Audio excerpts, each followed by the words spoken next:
Recently, my wife gave me a mission, and the scope of that mission included these 3 photographs. The primary objective of the mission was to recreate this tray for our own home. In this video, we'll see if we can do this successfully or not.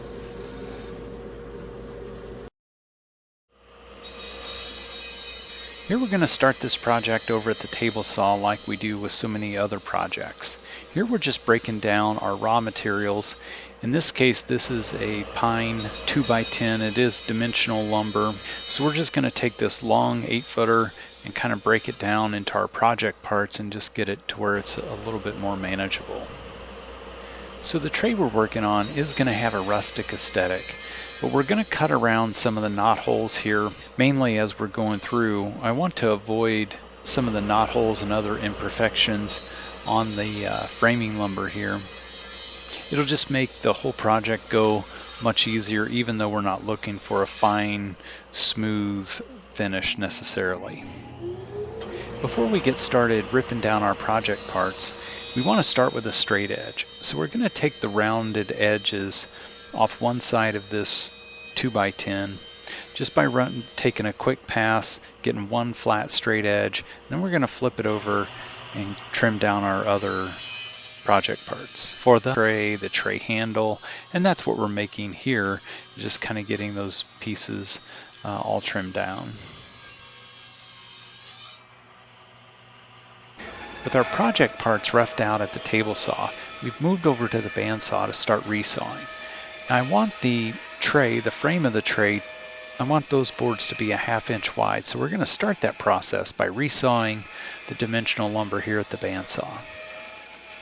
With the pieces for the tray trimmed down to a 1/2 inch thick, now we're back to the table saw where we're going to trim them down to their final dimensions.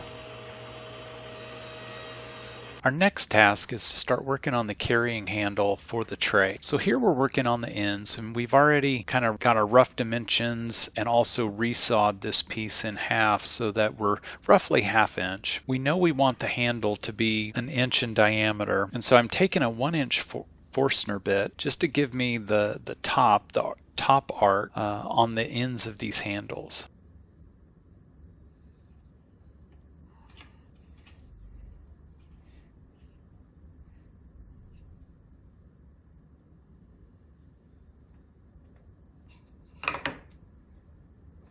And once we've got these laid out and drawn out on our parts, then we'll go over to the bandsaw and cut them out.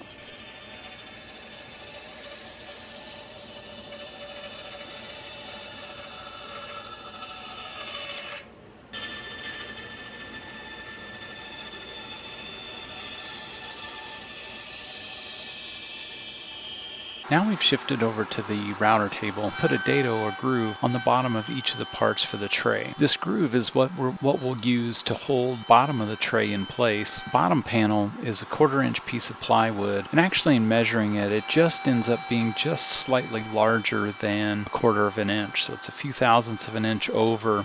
So what I'm actually doing here, I forgot to turn the camera on for the first pass, but I've kind of bumped over the fence here on the router table, so I'm taking just a second pass just to make sure that the bottom panel will fit into the sides, front and back pieces.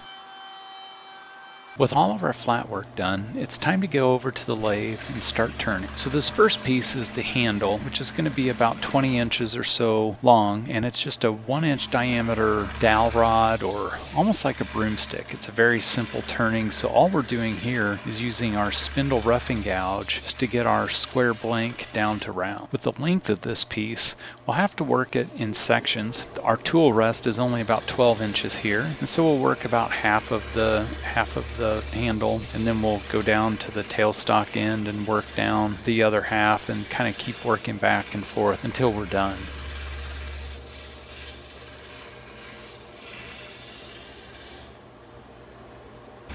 I end up turning a lot of simple shapes, basically dowel rods like this. I've got another video that I'll link up above. If you want to check out what I use those dowel rods for, go check out that video.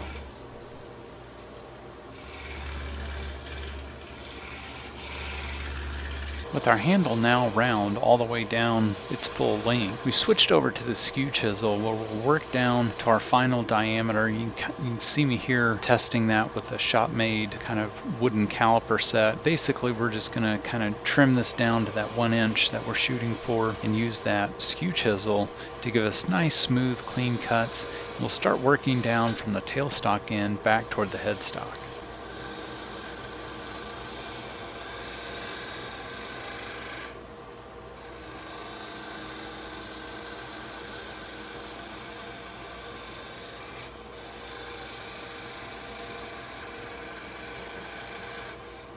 As we work the diameter down, especially with the length of this handle, we're starting to get quite a bit of deflection and bouncing around in the middle of the piece. So we've added this shop-made spindle steady or steady rest in roughly the middle of the piece, just to help try to support the center and help reduce some of that deflection so we can get some nice smoother cuts with less chatter. So even with the steady rest in place here, you can see I'm using my top hand to remove some of that chatter as well. Now we've repositioned the steady rest. We've got the tool rest on the other side of it, down toward the headstock, and we'll kind of keep working down to our final diameter from the middle down to the headstock.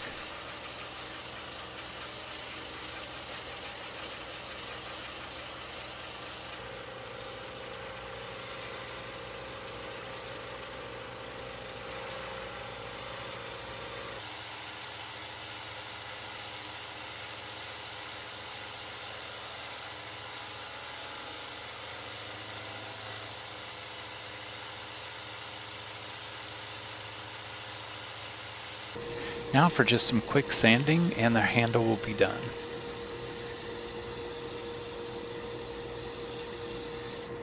So the last few parts we need for our tray are feet for the bottom of the base. So these are going to be really simple, about 1 inch tall. We'll start with a roughly 1 inch diameter. We're going to just use a very simple shape, kind of roll into a nice little bead. We'll flare back out from the bead and then taper back down into the table at the bottom of the feet.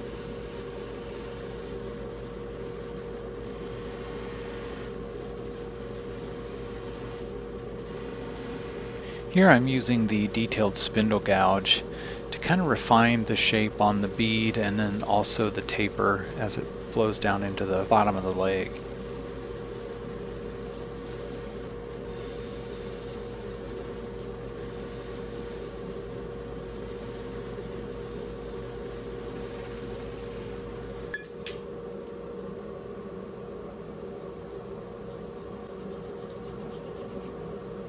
Now we just need to get all the parts and pieces finish sanded before we start assembly. So at the top I mentioned that we want this to be kind of a rustic piece, so the outside of the tray we're actually going to leave most of the bandsaw marks. So we did not go back and plane the saw marks off. And so here as we're sanding, I want the interior of the tray to be pretty smooth so any decorative items and things like that won't catch and snag, create splinters or tear up something else. But on the outside I want it to be a little rough. I don't want it to be super rough. So we're going to hit it with the sandpaper just lightly on the outside, but we're still going to leave those saw marks.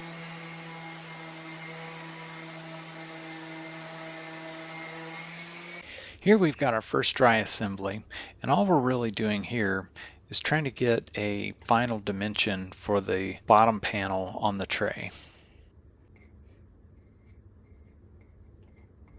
And we'll trim the bottom down to our final dimensions.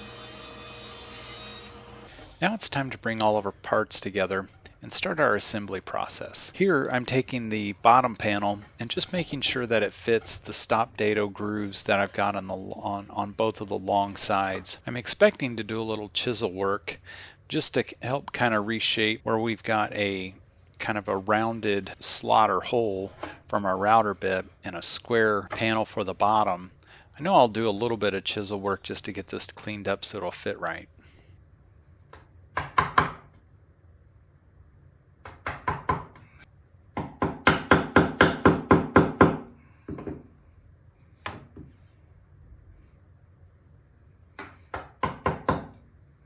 So let's see if we can get the body of the tray to fit together now.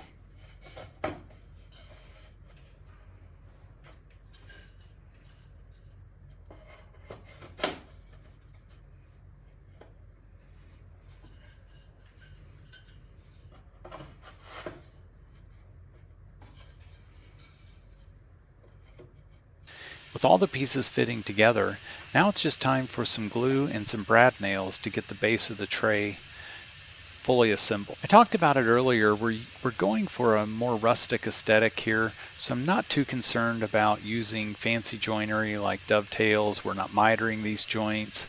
We're going to use some brad nails just to kind of hold everything together. And in the end, we just want this to be really simple.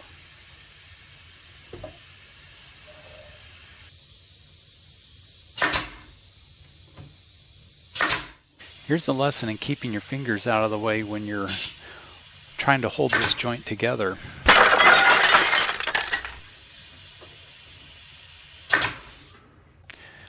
I always like to add just a little bit of glue when I'm gluing drawer bottoms and things like this right in the middle of a panel. It just kind of helps hold everything together. And on this project, I can't forget to clip off the nail that got my finger. Now with the tray fully assembled, we'll use the sander just to break over the edges on the top of the tray on both the inside and outside. Just a little chamfer here, make it easy to handle. Now it's time to add the feet to our tray. Here we're just going to dab a little glue on the top of each of the feet. We'll kind of nest it up into the corner, up against the bottom of the tray. We're going to use a couple brad nails just to hold it here while the glue dries. So the last step in the assembly process is to get the handle fully assembled. So I want the handle to be able to rotate and kind of close or fold all the way down. So as you can see here, I've got the sides in that folded down position, and I just mark the handle so I can cut it off at the right length. With the handle trimmed down to its final length, we'll just add a little bit of glue to the end and a couple of brad nails. We'll tack it into the bracket, and then we should be in good shape. So I attach the brackets to the base of the tray using a 3/8 inch dowel. The dowel does allow the bracket to pivot up and down.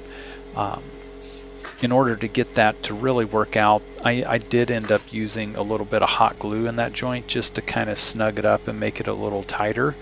Now it's time for finishing. So here we're just applying a wipe-on wood stain. This is a black color. It's a Varathane wood stain. The color code on the can is just ebony, and we like to use this when we want to use black and let that grain show through. So it's just a matter of kind of wiping it on and wiping it off. I usually prefer to use a brush. This is just an inexpensive chip brush for this process. We'll just apply this to the whole piece, and then we'll wipe off the excess.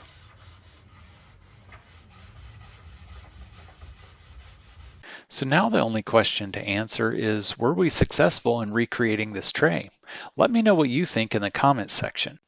Most importantly, my wife likes it, and it is in our dining room and decorated just as she intended. So from my perspective, it was successful.